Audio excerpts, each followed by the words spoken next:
Locotenentul major Vitalie Josan. Și în acest an, Armata Poloniei este reprezentată la parada de la București. Militarii polonezi sunt comandați de locotenentul Marius Sten. Detașamentul aparține batalionului reprezentativ al Armatei Poloniei, o structură militară a forțelor armate Poloniei, responsabilă cu organizarea ceremoniilor militare, subordonată comandamentului garnizonului Varșovia. De asemenea, în premieră la parada militară națională participă reprezentanții Armatei Slovaciei. Militarii slovaci care defilează sunt comandați de majorul Jan Pola și aparțin gărzii de onoare, unitate care desfășoară ceremonii de protocol la nivelul Guvernului și al Parlamentului Republicii Slovacia. La parada militară națională participă pentru prima dată militari ai Armatei Spaniei. Drapelul Spaniei este purtat cu onoare de locotenent colonelul Juan Antonio Piña Sánchez. În premieră participă la parada militară națională un detașament al Armatei Regatului Unit al Marii Britanii și al Irlandei de Nord, comandat de maestrul militar clasa 1 Andrew William Glenn. Vă prezintă onorul militar din cadrul regimentului regal irlandez Pipes and Drums. În acest moment defilează detașamentul Statelor Unite ale Americii, comandat de capitanul Dylan Baker.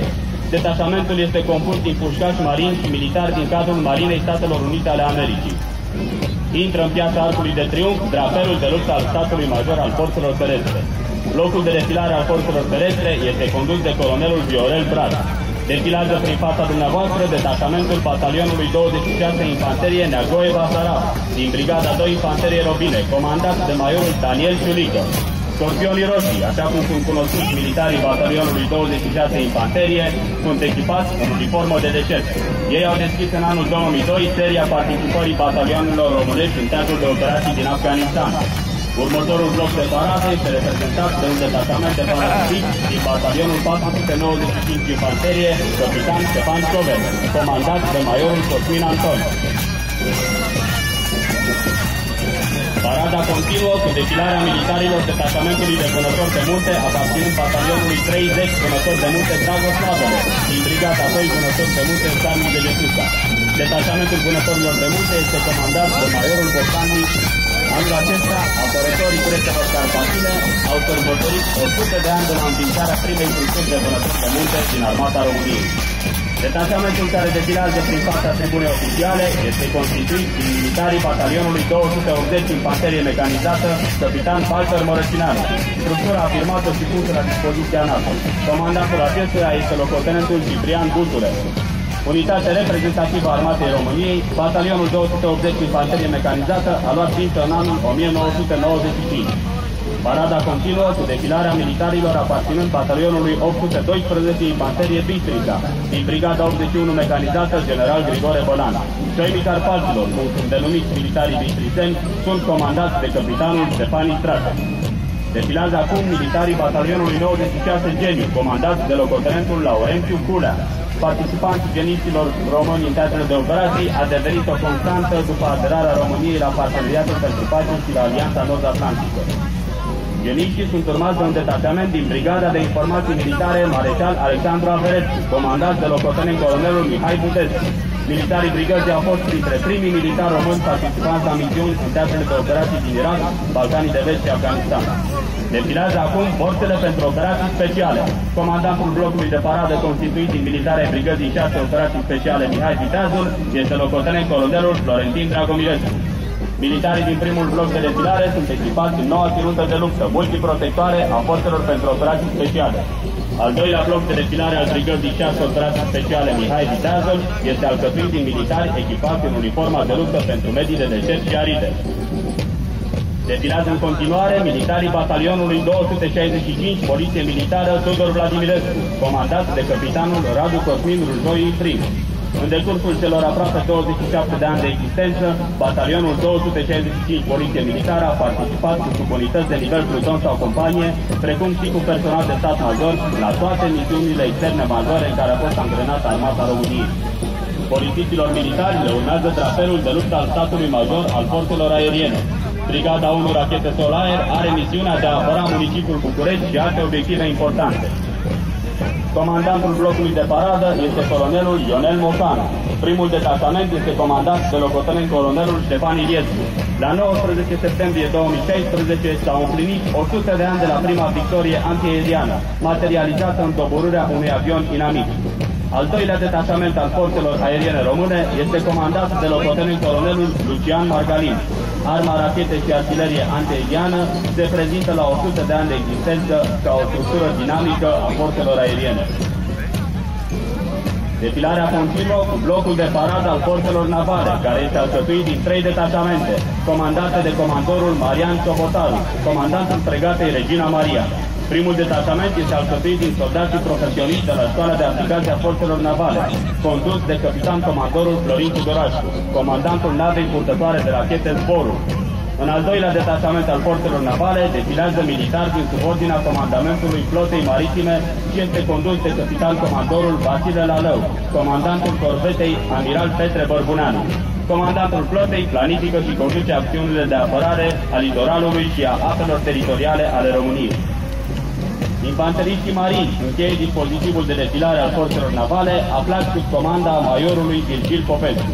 Aceștia s-au întors de curând din Letonia, unde au participat la exercițiul NATO Silver Arrow 16, în care au fost cuprinse exerciții în teren și trageri de luptă conform unor scenarii complexe. Forțelor navale le urmează drapelul de luptă al Comandamentului Logistic Întrunit. Detașamentul Comandamentului Logistic Întrunit este comandat de locotenent colonelul Adrian Banciu, comandantul batalionului 121 Transport Materiale, structură desemnată să facă parte din pachetul unic de forțe puse la dispoziția NATO și a Uniunii Europene, în măsură să execute un spectru larg de misiuni de transport. Urmează să defileze prin fața dumneavoastră detașamentul comandat de locotenent colonelul Leonide Cune, din cadrul Comandamentului Comunicațiilor și Informaticii.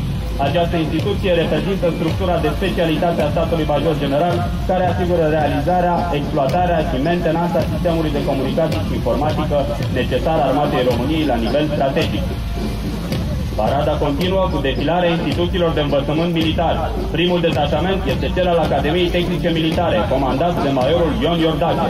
În fruntea detașamentului vă prezintă onorul drapelul de luptă al instituției, purtat de studentul caporal Claudiu Dimache, multiplu campion universitar național și mondial la Kempo. Urmează detașamentul Academiei Forțelor Terestre Nicolae Bolcescu din Sibiu, comandat de capitanul Ovidiu Răcșan. Având o vechime de 169 de ani în domeniul educației militare, Academia Forțelor Terestre este continuatoarea tradițiilor primei școli de ofițeri înființată la București. Obiectivul principal al Academiei este formarea inițială a ofițerilor de comandă prin studii universitare de licență pentru toate armele și specialitățile militare aparținând forțelor terestre. Urmează defilarea detașamentului Academiei Forțelor Aeriene Henri Coandă, aflat sub comanda capitanului Liviu Găină, care este format din 50 de studenți din anul 1, al 2-lea și al 3-lea. În compunerea blocului de paradă sunt viitori ofițeri ai Forțelor Aeriene Române, piloți, controlori de trafic aerian, meteorologi, artileriști, rachetiști antiaerieni, radiolocatoriști, ce se pregătesc în Academia Militară de la Brașov. În continuare, vă prezintă onorul detașamentul studenților Academiei Navale Mircea Cetbătrân din Constanța, comandat de capitan comandorul Mircea Târgoacă. De-a lungul celor 144 de ani de existență, Academia Navală și-a demonstrat valoarea în domeniul formării de ofițeri de marină, specialiști și oameni de valoare în același timp. Vă invităm să urmăriți defilarea detașamentului Institutului Medico-Militar, comandat de capitanul Valentin Drugău. Detașamentul este format din studenți și ofițeri ai Institutului, precum și din medici rezidenți aparținând Spitalului Universitar de Urgență Militar Central, Dr. Carol Davila din București. În acest moment trece prin fața tribunei oficiale detașamentul comandat de majorul Gheorghe Bobisoiu, din Școala Militară de Maestri Militari și Subofițeri a Forțelor Terestre Basarab I din Pitești. Programele de studii și conținuturile învățământului pentru formarea maestrilor militari și a subofițerilor asigură cu prioritate formarea competențelor militare strict necesare pentru îndeplinirea atribuțiilor funcțiilor pe care vor fi încadrați absolvenții. Defilează acum detașamentul Colegiului Național Militar Dimitrie Cantemir din Breaza, comandat de majorul Cristian Popa. Instituția de învățământ este una de elită, cu peste un secol de existență. Obiectivul principal al Colegiului Național Militar din Breaza este formarea elevilor cu o pregătire științifică și umanistă în concordanță cu programele școlare caracteristice profilului militar. Urmează defilarea blocurilor reprezentative ale Ministerului Afacerilor Interne și ale Serviciului Român de Informații. Blocul de paradă al Ministerului Afacerilor Interne este comandat de locotenent colonelul Vasile Stoica.